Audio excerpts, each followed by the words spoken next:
we'll be discussing, amongst other things, the recent mobilizations in Cyprus. Before saying a few words about it, I would like to introduce our speakers, which actually don't even require an introduction, but I'll say a couple of words. Immanuel Wallenstein, the distinguished scholar, he came to Cyprus for the first time. He's well known around the world, and he gave a very interesting speech yesterday evening in University of Nicosia.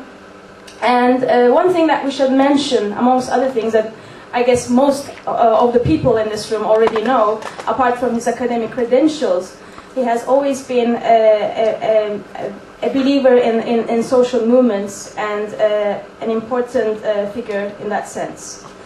Then we have Professor Arisitas, a professor of sociology from University of Cape Town. He's a sociologist and writer.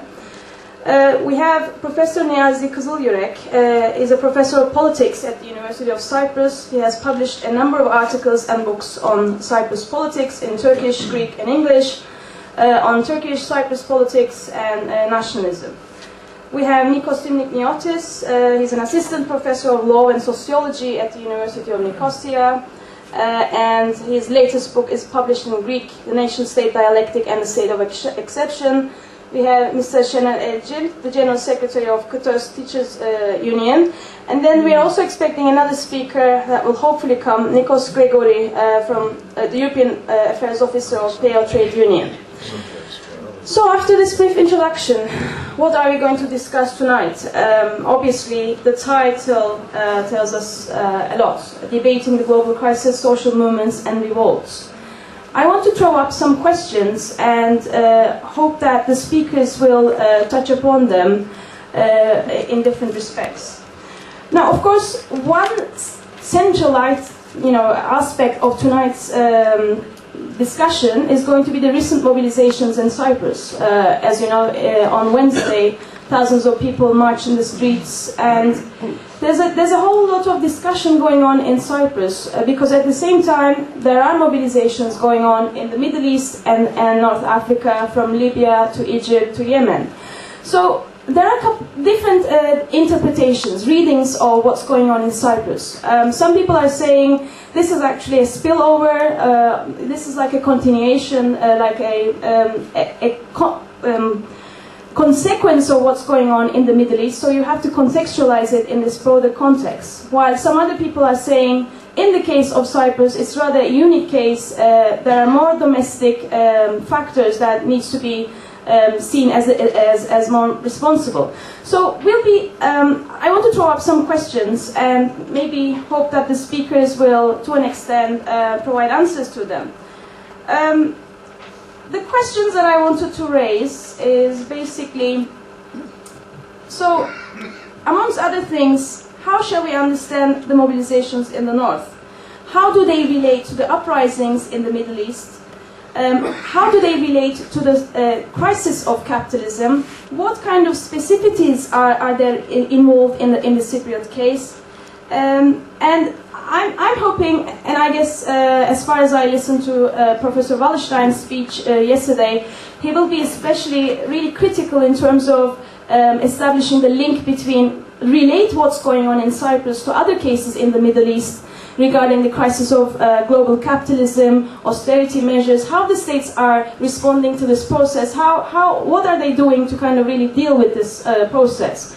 On one level, I think this global dimension is really important, and on another level, the specificities of the Cypriot context is really important, and here academics like Niyazi Kızılyürek, Nikos Arisitas, Şener Elcil will provide a more deeper understanding of the Cypriot context, the specificities of the crisis, what's really going on here in terms of the is it just like austerity measures? Is it just a reaction to the austerity measures, or is there something more multidimensional in this content? So these are the questions that I just want to raise and hope to set the context for the discussions.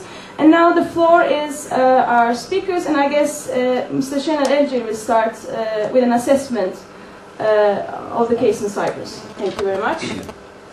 Distinguished guests, I'm the only basic teacher. I'm a primary school teacher. I'm not an academician actually, like the professors.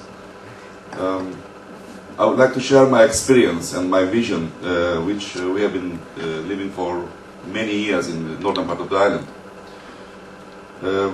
Since 1963, Turkish Cypriot community has been living in an extraordinary condition. Especially the Greek Cypriots dismissed them from the post of the Republic of Cyprus. They have been trying to find out a way to live in Cyprus. And they have been living up to 74 in 5% of the total area of the Cyprus, in enclaves. They lost their own political will because during these years, Turkey sent some officers from Turkey, and the enclaves have been ruled by these officers. Because of that, we are not mentioning something about democracy during the years of 63 up to 74. During 74, Turkish intervene or invade the Cyprus, whatever you say, because of the guarantor responsibilities of Turkey. I'm not saying that guarantor, to being a guarantor, it's not a right, it's a responsibility for the Republic of Cyprus. They organize this operation or intervention or invasion, whatever you say, to keep the unity of the island and also to keep the constitution of the Republic of Cyprus. Since then, we haven't seen that Turkey keep her promise to keep the unity of the island. She proclaimed a pseudo government or pseudo regime in northern part of the island, which is under influence of Turkey. And also they transfer population from Turkey, which numbers are 4 or 5 times more than Turkish Cypriots. On the other hand, they seize the premises of Greek Cypriots or properties. They distribute them to people from settled in the island from Turkey. The other point, they establish such kind of economy which based on black money laundering, casinos, nightclubs, such kind of things. On the other hand, the isolation of the Turkish Cypriots, which our leaders and also Turkey accusing the Greek Cypriot, they impose us, imply us isolation embargoes, not only using by Greek Cypriot community or Greek Cypriot administration, it's used by Turkey also. We are not able to sell anything to Turkey, even if any product, any produce. These are the main reasons that Turkish Cypriot community react badly against these imposements. Especially population transferring creates such kind of the social clashes between the community. Crime rate is very high nowadays. The other point is they proclaimed the TRNC since 1983, and because of that they distributing citizenship of TRNC to the settlers. Their numbers are more than us. Because of that, Turkish Cypriots lost their own political will. They have been trying to show that there is a democracy in the northern part of the island, and we have elections also. But election is just a fake organization. We don't know the population. This is very clear. The Prime Minister, Mr. Küçük, so-called, whatever you say, someone asked him that, what is the population of northern part of the island? He gave a very basic answer. We have a quite crowded population. This is a good explanation. Very crowded population. If the Prime Minister doesn't know the population of the northern part of the population, how can you plan your education system? How can you plan your health system? How can you plan your social life and all of the facilities or welfare of the community? Because of that, we are saying that the elections in northern part of the island are fake. Only just they've been trying to deceive international law. The main reason which we have been trying to badly react or organize a meeting against the regime in North and against the Turkey based on these matters. The last 2 years, 4 years, also there is another matter. They found a good excuse. They are saying that it's a there is a crisis in the world. This is a good excuse for them, and they've been trying to impose us a so-called economic package, which consists of lots of political instruments in it. About they don't want to give money to support the community in the northern part of the island. We are not saying that we demand Turkish money from Turkey.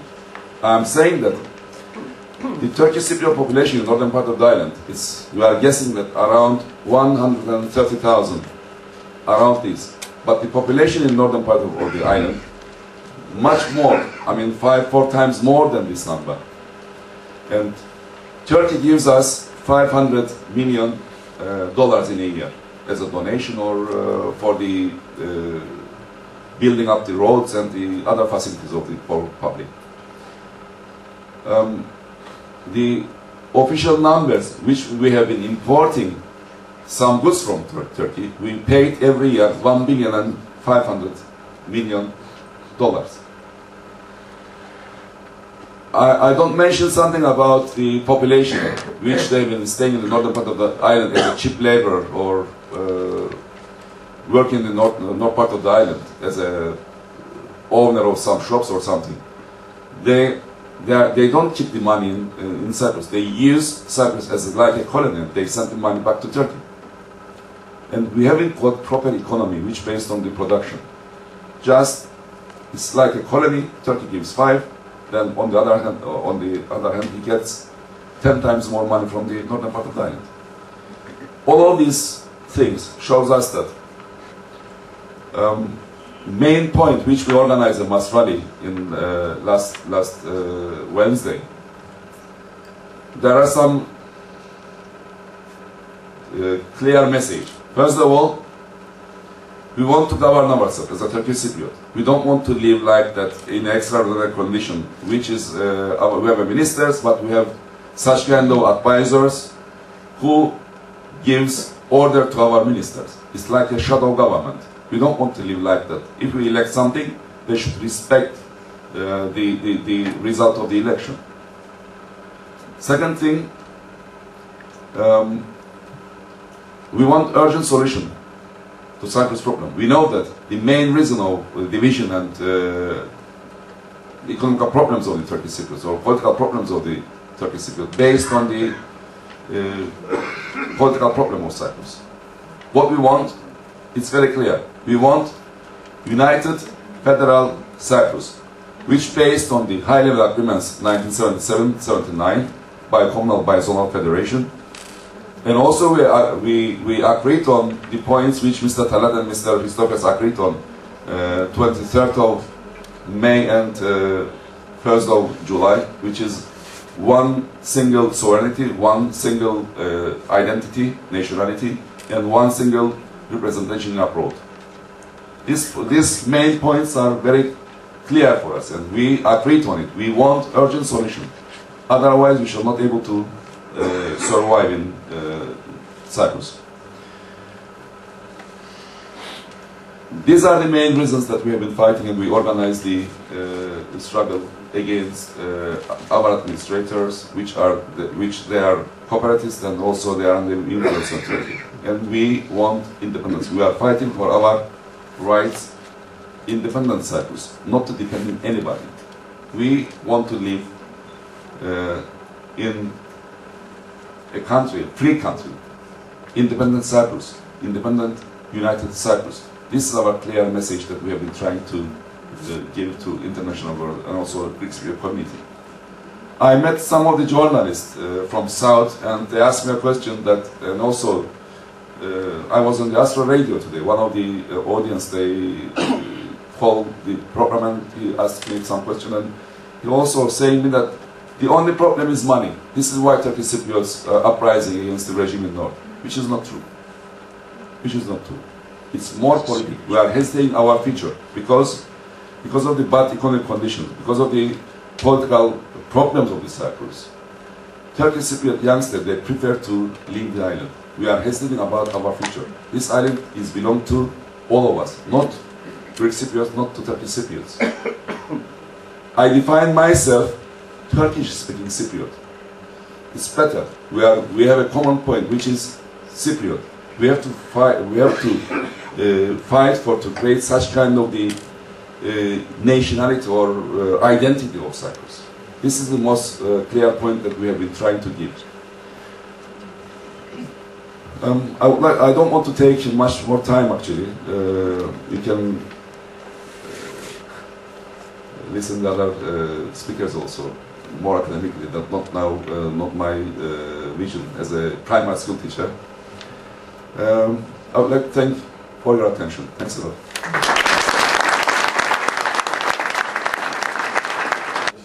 We want to thank to Mr. Şener Elcil for his speech, and right now we have Nikos Gregory from the European Affairs Officer of PEO Trade Union, and hopefully we'll get more questions. Of course, it's just we don't have much time in terms of the speeches. We're hoping that if people have questions, we might discuss things at length. Hello, thank you.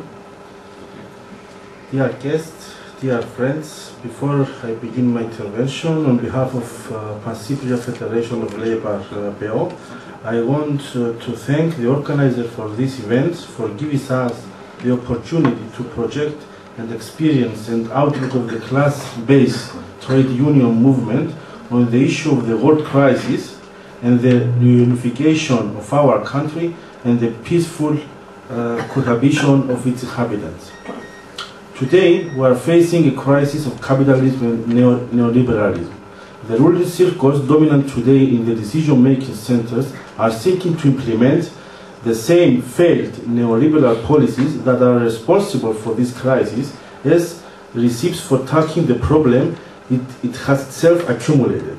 In the European Union, the anti-people policies are continuing, aiming at the deregulation of labor and the sidling of the role of trade union movement, as well as the promotion of the so-called flexibility and security, the promotion of a new 2020 strategy within the same anti-working framework on the failed Lisbon tragedies, the infamous Bolkestein Directive, the attempt to bring back the directive for the liberalization of the post services, the attempts for the extension of working time, and others.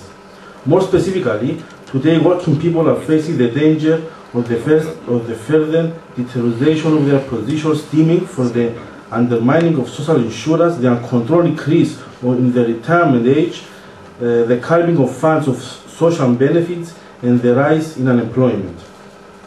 The crisis also favors the growth of racism and xenophobia, phenomena that are increasingly more intense. Today, the rallying, solidarity, and joint action of all working people and progressive forces throughout the world has never been more necessary. PEO is working particularly for the rallying and uniting on the class forces in Europe. We unite our voices together with all working people in Europe and demand solutions to tackle the crisis that will distribute economic burden justly without working people being affected, since it is working people who are the main factors and creators of economic development. Of course, the crisis has unavoidably affected Cyprus' economy. Nonetheless, the Cyprus economy is included among the EU economies that have in comparison been affected to a lesser extent. The model of economic development in Cyprus has always been combined with a balanced economic and social policy of the state and healthy labor relations, which are based on a high level of trade union organization and the firm foundation of collective agreements and bargaining. PEO and the left in general, with its mass strength and power political and trade union intervention, did not permit neoliberal policies and outlooks to prevail in Cyprus as well. In Cyprus today, we think that we have a government with a progressive social philosophy and strong social sensibility.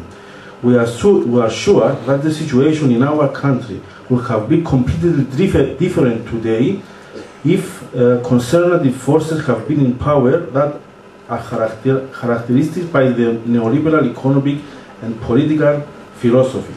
Today, where in most countries the working people are under fierce attack on the pretext of the crisis, such as reduction in wages and cuts in social benefits, cuts in pension and increases in the retirement age, here in Cyprus, despite the big financial problems the crisis has created, social benefits have increased by 34% within the space of 2 years. Dear friends, SPO we had from the outset set as matter of principle the need to tackle the impact of the crisis correctly and did not victimize working people. It is only right that those financially well-off must undertake the biggest burden of tackling of the crisis.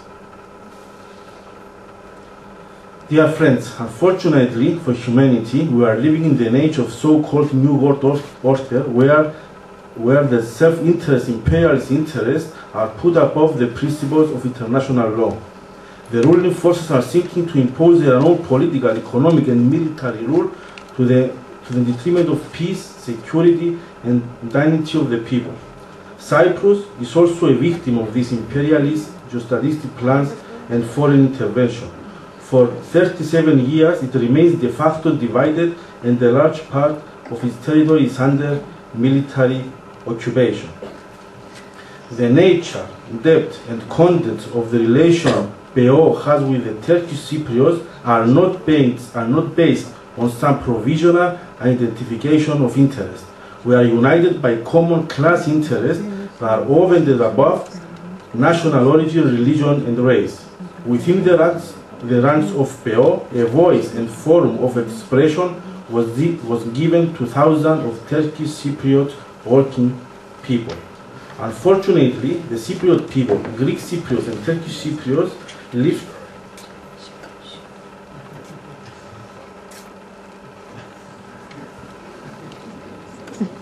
Unfortunately, the Cypriot people, Greek Cypriots and Turkish Cypriots, lived through the most tragic way the action of imperialism and its policy of divide and rule.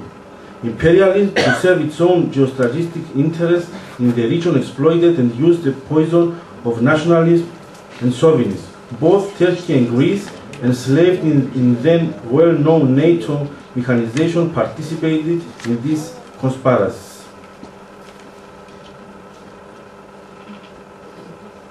Currently, huge and military mobilization of our Turkish Cypriot compatriots are underway in the occupied areas.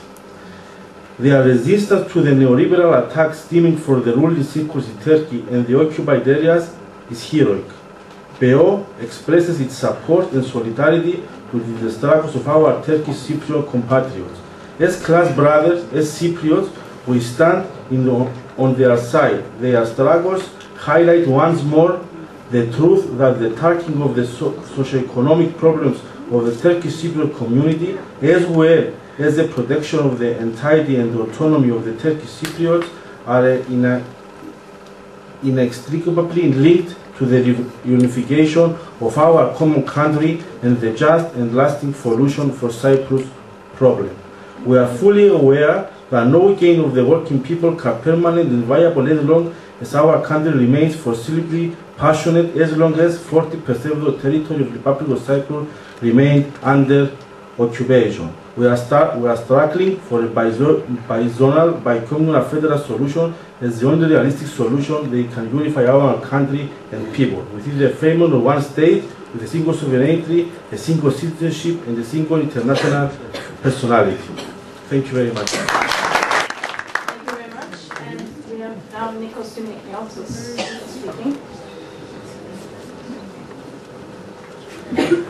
I have thought hard what to say in today's meeting, and in fact the basic thrust of my argument was developed before I even saw the reaction of the Greek Cypriot press and political opinion over the second Turkish Cypriot mass mobilization which we saw a couple of days ago.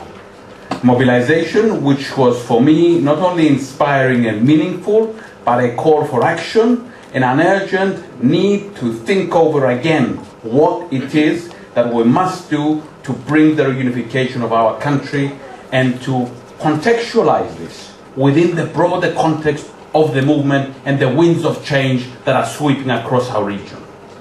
Over the last couple of days, I was forced to explain yet again the nature, the essence of the so-called Cyprus problem in to my guests, to our guests here.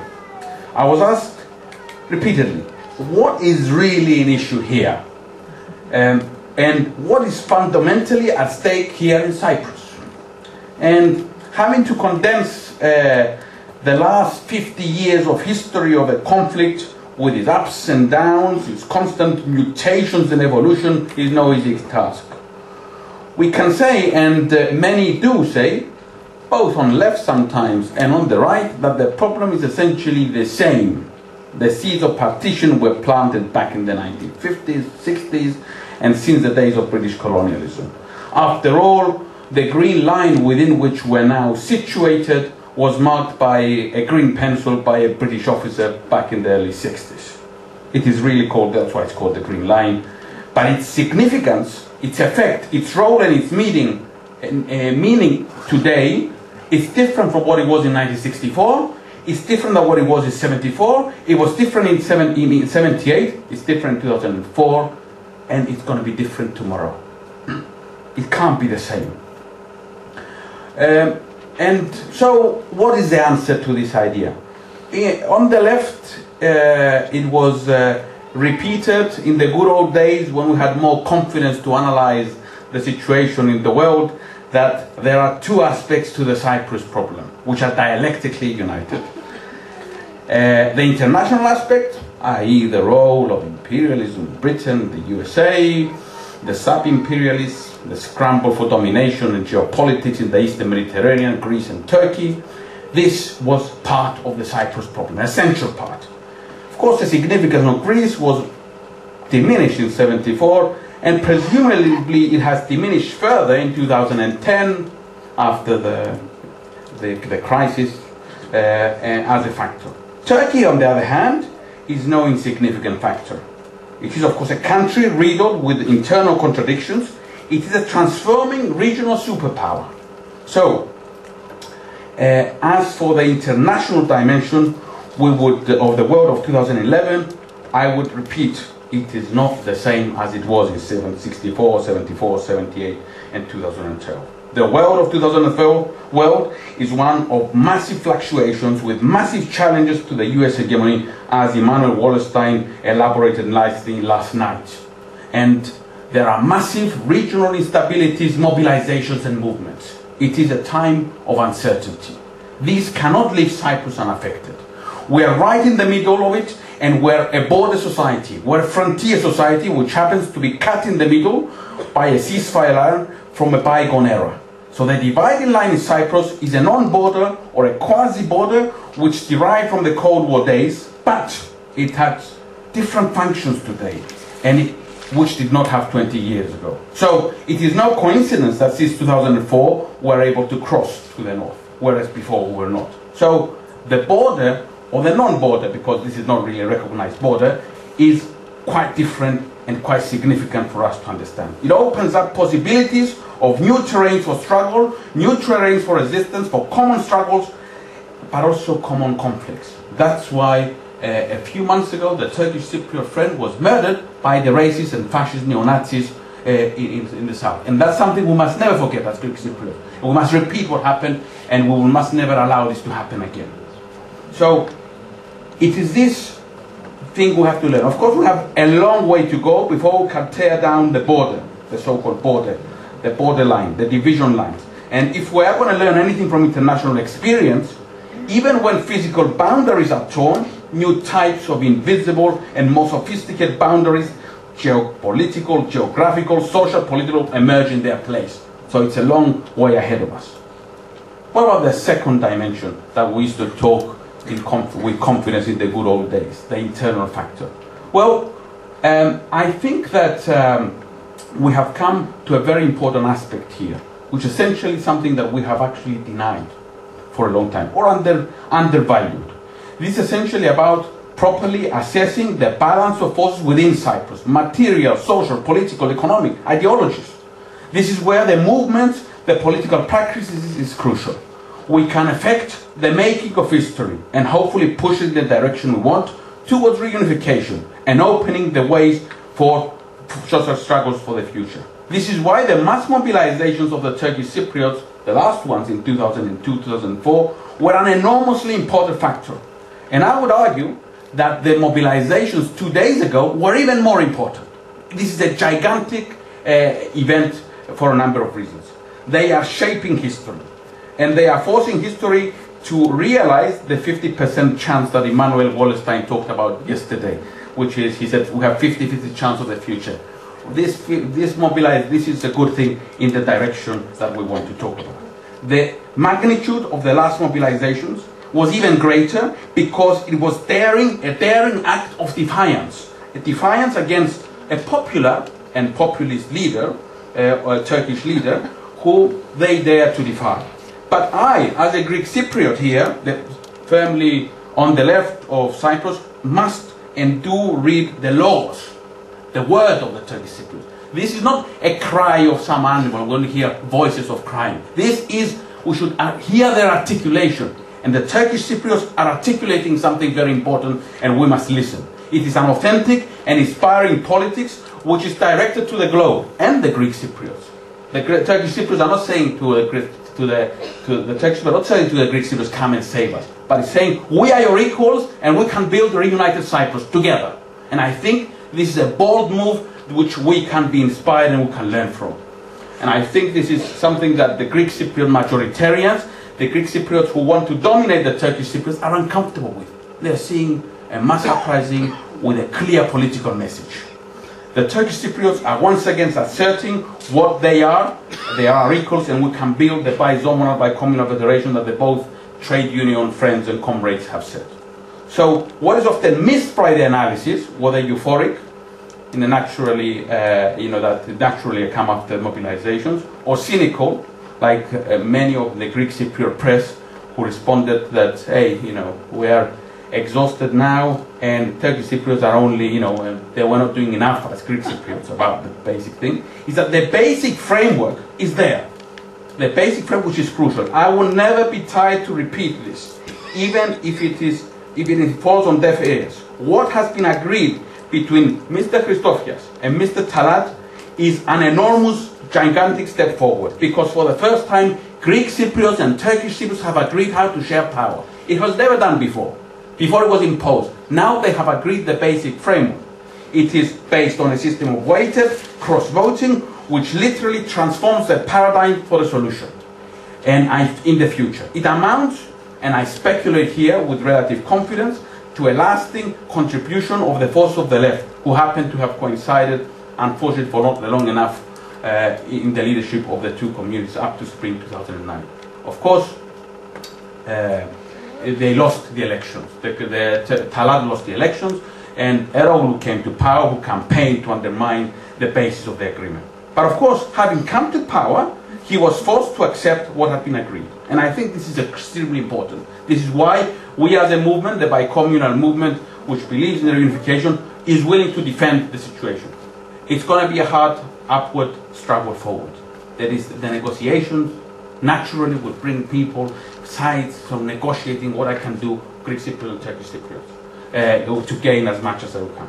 I am one of those who think that, I'm one of the optimists around, perhaps heretically, but it's not an optimism based on some thin air, sort of wishy-washy hope for the future. It's based on reality which is not sustainable. It's based on the situation that partition is not sustainable.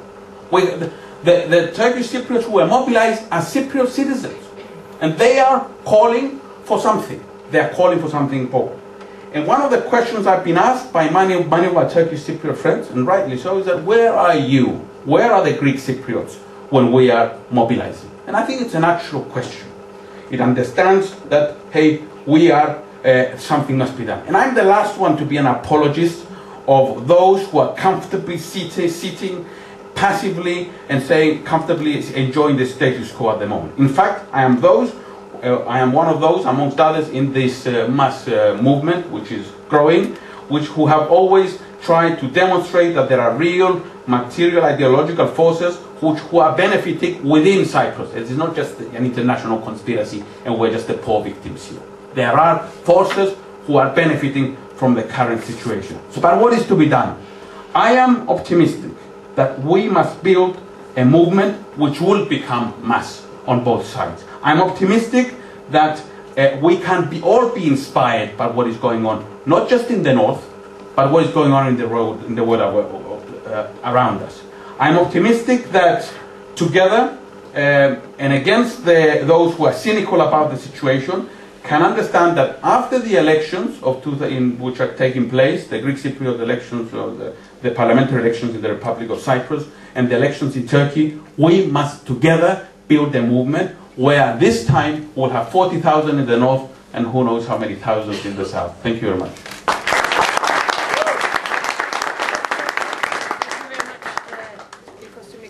And now we have Professor Tsitas speaking. Thank you. I'm the wrong person to be standing here to be an international speaker, to throw light on the objective dynamics that are defining the struggles at the moment, because my umbilical cord is buried here, and because I was brought once before as an intellectual academic to help with research and looking at process forward, and what that produced is more research and more research and more research. And I am sure every Turkish and Greek Cypriot has been interviewed at least 3 times. Okay. How many times do people need to speak into microphones in order to record the voice and look at the subtle differences of the changes that you're talking about? What I see is a fence that was indefensible then and is indefensible now. Okay. What I see is that people refuse to understand that what happened to people and the land was regrettable. What I see is that people refuse still to say that history, certain events in history, have been regrettable. No, we do not see that. What we also see, the ability, the fantastic ability Cypriots have in hiding wonderfully the vested interests in the status quo, as was mentioned now. And I am deeply disappointed in my generation, which in our studies showed was the most open towards coexistence and reconciliation then. The then is moved on. So I understand the arrogance of Greek Cypriots. Some of them are my wonderful relatives. Some of them is myself at my weaker moments. Of course, growing up in Limassol in the 1950s during the time of the ferment that caused a lot of the problems, you couldn't but notice the arrogance of Greek Cypriots in refusing to acknowledge that Turkish Cypriots existed. And Greek Cypriots have to face that as well. And I'm disappointed that where the people-to-people talks have gone to. It is not enough, Nikos, to say that things have changed and things are changing. There are certain things that are boringly the same. Okay. I was absolutely moved by what I saw, and I was lucky enough to be there for this movement that you will be speaking about, which you told me, that it was about dignity and identity. Yes. If we now move towards the more objective processes that are happening around us, there is a lot of celebration that this crisis of neoliberalism and this crisis of the world order is bringing up social movements and might be the alternative. Wait, most of the social movements are of the kind that should frighten you. First point is that they're of the right. They're demanding some establishment of order and authority that has disappeared through whatever is going on.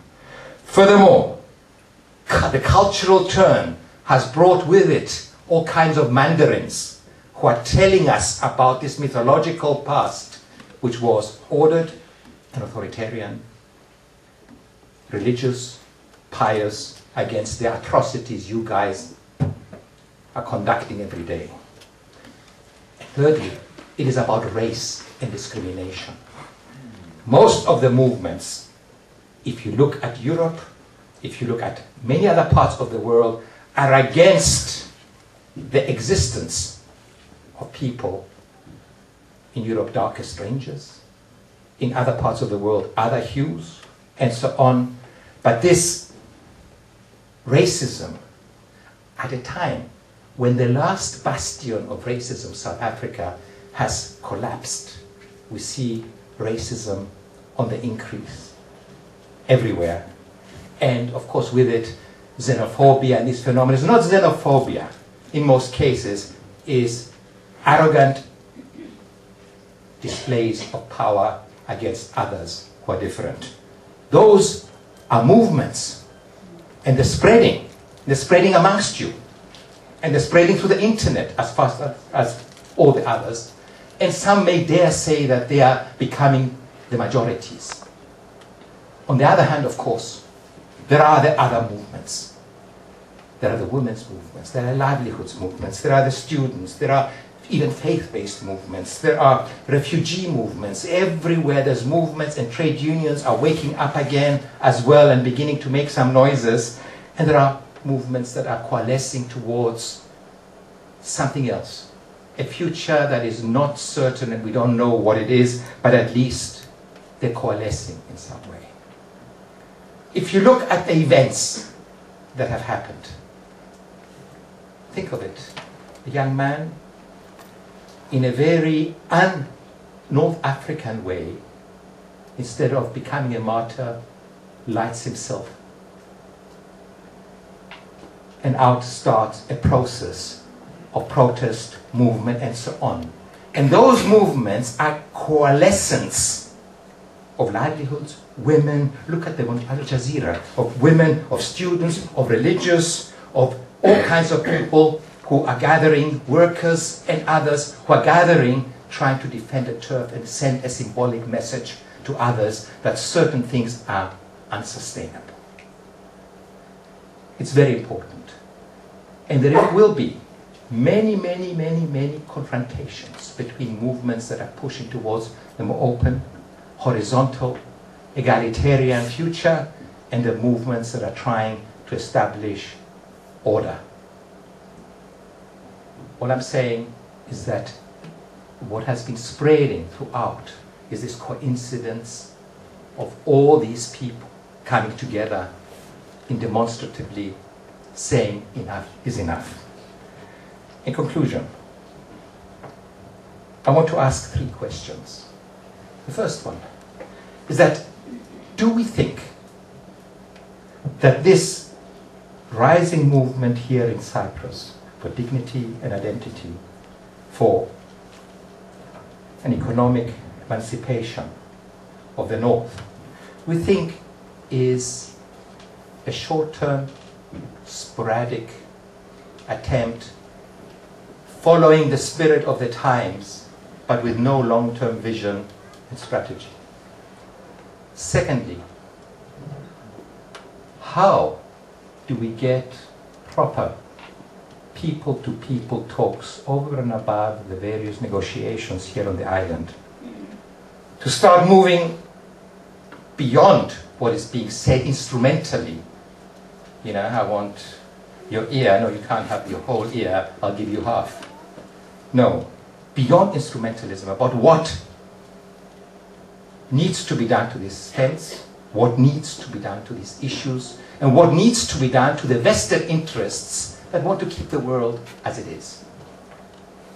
Third question is that, is it possible for the new generation, which is so distant from the actual violence that occurred, that broke the back of this island, is it possible for them to believe another narrative from the one they've learned at school and from the platforms to be able to lead the future? because what I'm saying in conclusion is that my generation, and I won't reveal my age,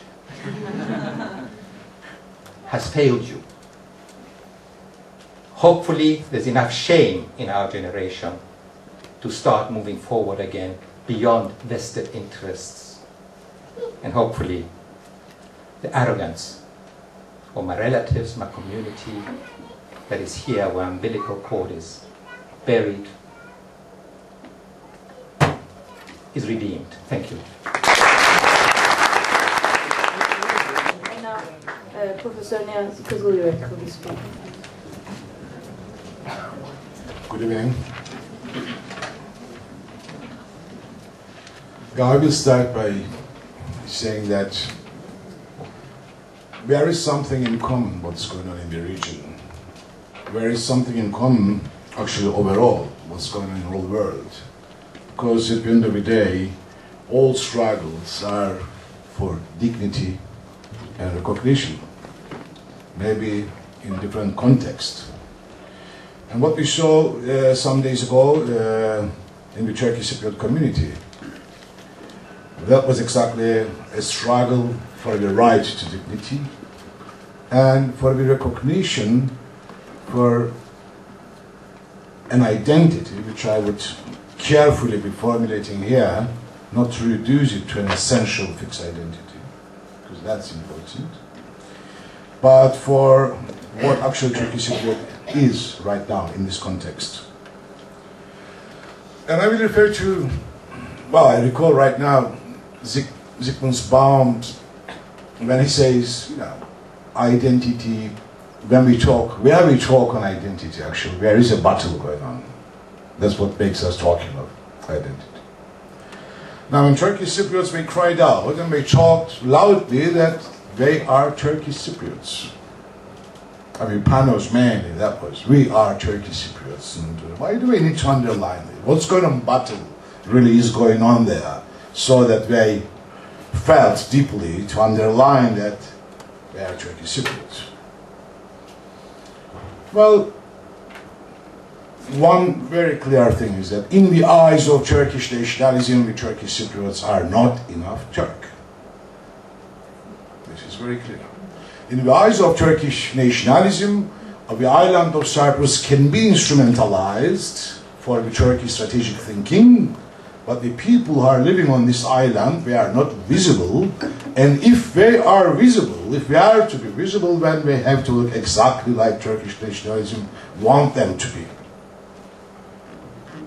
So that's why they call loudly that they are Turkish Cypriots. But of course I will recall here that Turkish Cypriots, that they demonstrated in these very same streets some decades ago by calling Turkey to come in. So in order to understand better the circle of Turkish Cypriot community, we have to be aware of all these elements. We have to know that in the end of 1940s we had meetings like this, people saying, where is Turkey? And why then we were asking Turkey to come? Why we were in that need? Because something very similar were happening to them. What is happening today to them by Turkey, but then it was happening to them by the Greek Cypriots. Because they were not visible in the eyes of Greek Cypriots. The Greek Cypriot community wanted to monopolize the right of self-determination and to decide about the future of this island all alone. The Turkish Cypriots mostly, they were considered nothing sort of, even the concept of Turkish Cypriots was non-existent.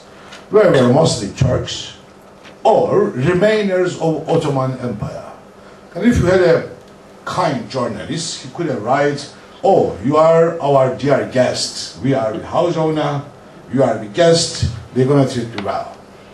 So again, not to be seen, not being visible, but when visible, then you have to be the same.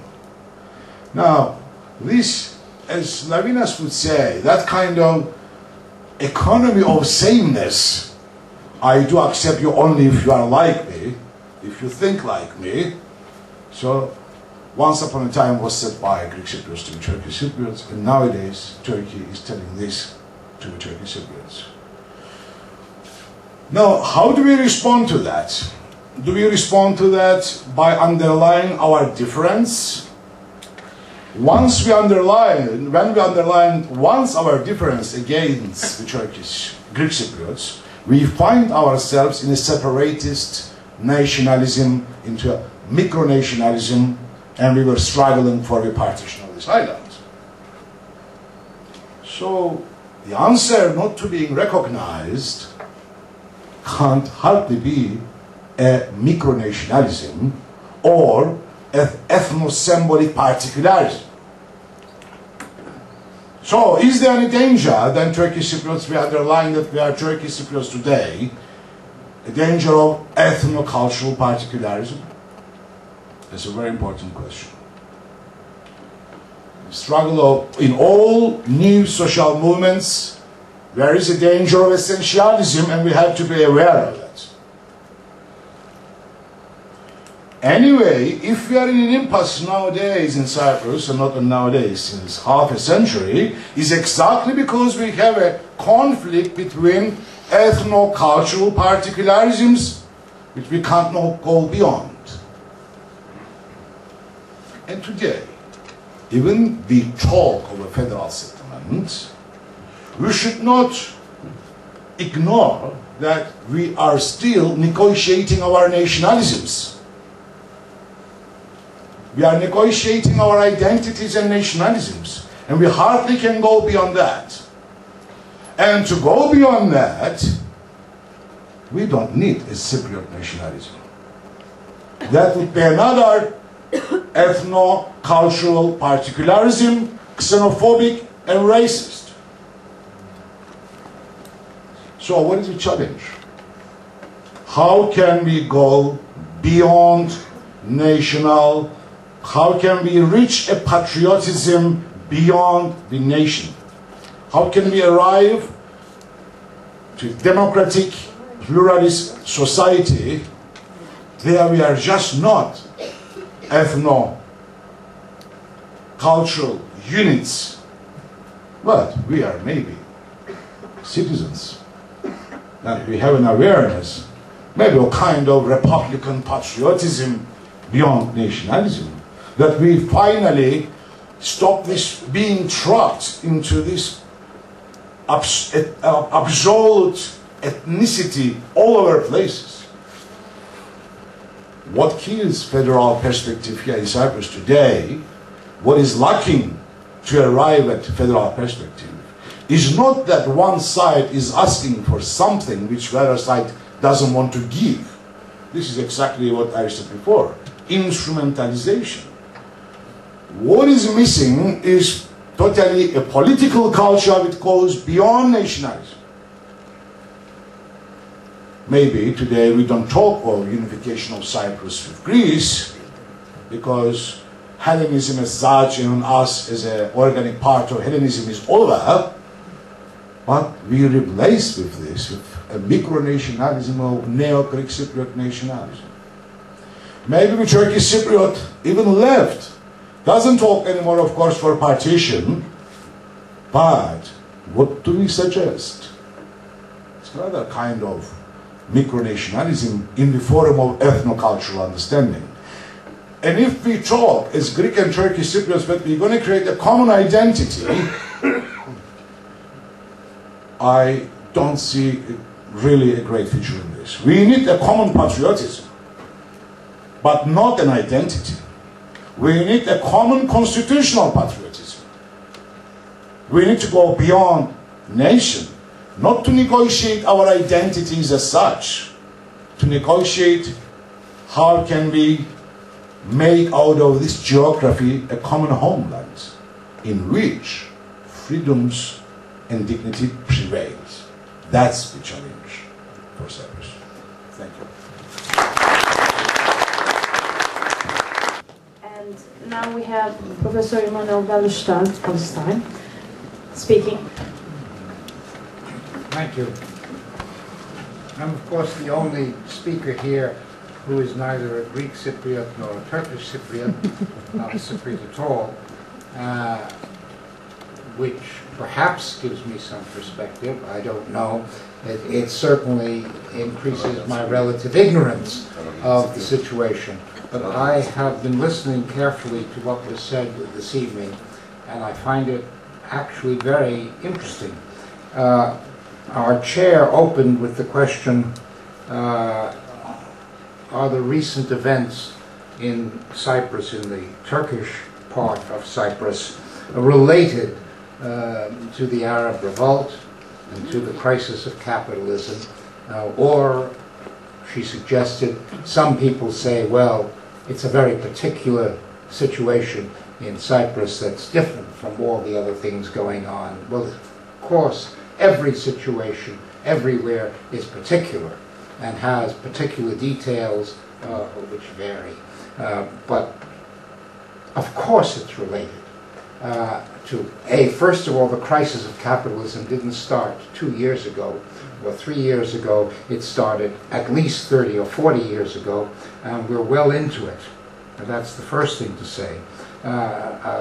Secondly, the Arab revolt, the second Arab revolt, is not the beginning of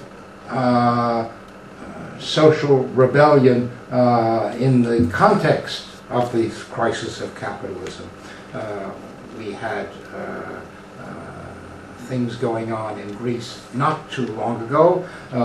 We've had things going on around the world. But the second Arab revolt has been of an intensity that has been remarkable and important. And we have to see why it occurred and why it's related to all the other things. The basic political problem around the world today is that as a result of the so-called latest crisis in capitalism, government after government after government, almost all the governments in the world, are faced with a particular squeeze.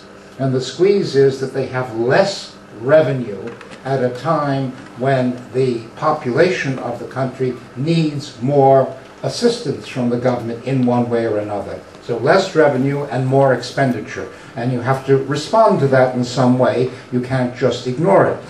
What we have are government after government attempting to say, well, we'll respond in the following way. We won't raise taxes, which is obviously what is needed if one is going to increase the outflow to people in acute economic trouble. But we will cut expenditures, which is what does that mean? That means, in effect, we are reducing the amount of aid to the working population at precisely the moment when they need more, not less. And of course, that's explosive. And the question is, how do you respond to it? Well, so you can respond to it by rebelling in one way or another, and governments can respond to that by repressing in one way or another, and that's exactly what's been happening. Now, what is interesting about the Second Arab Revolt and why it's so important is the fury that occurred in Tunisia, which is a small country not normally given to such furies, which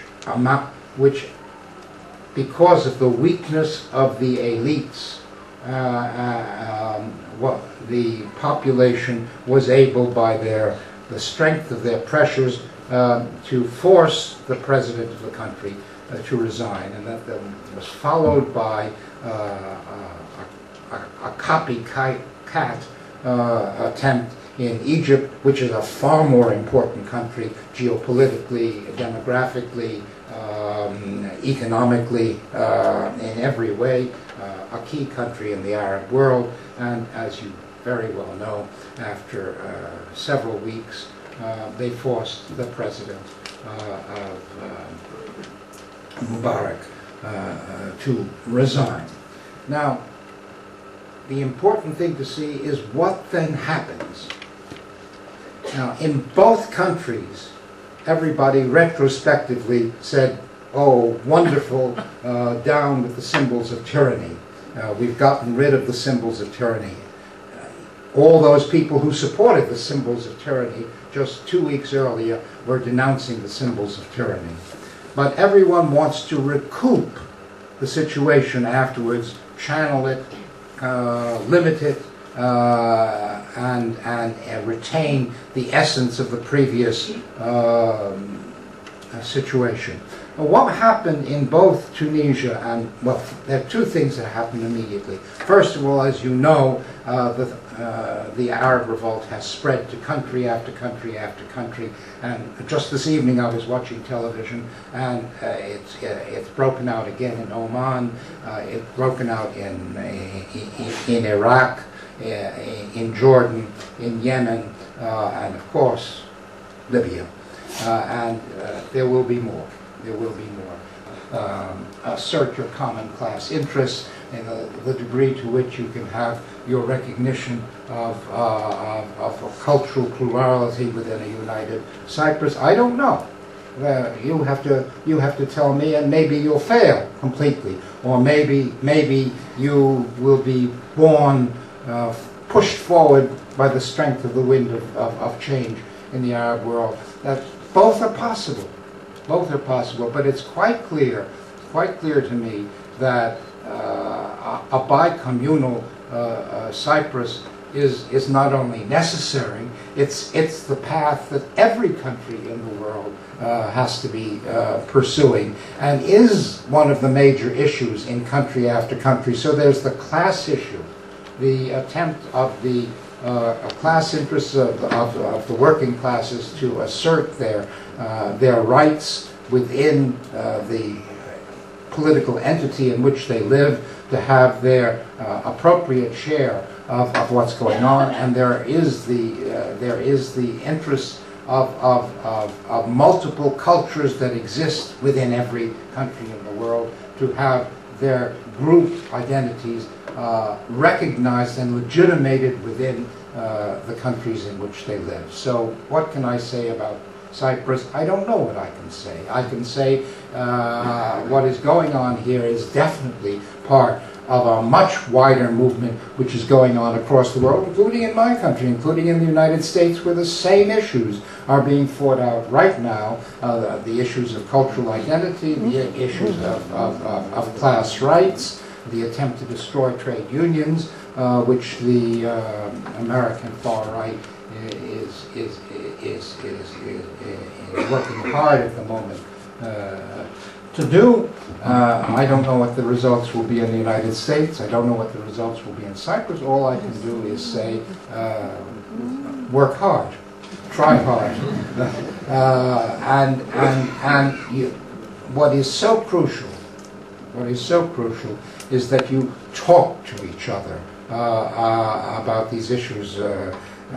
My predecessor launched a plea for that, as echoing what others said previously. I couldn't agree more. These things have to be discussed, thought through, worked through. It's not easy. It is never easy to resolve.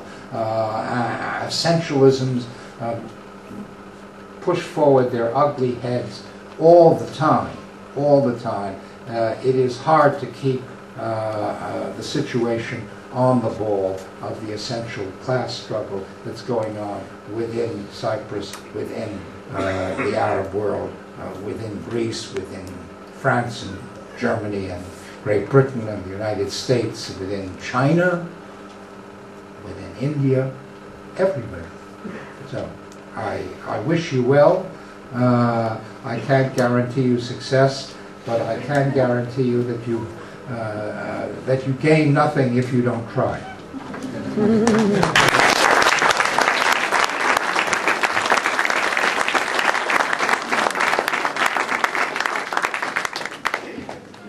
I want to thank all our speakers, and now the floor is yours for questions.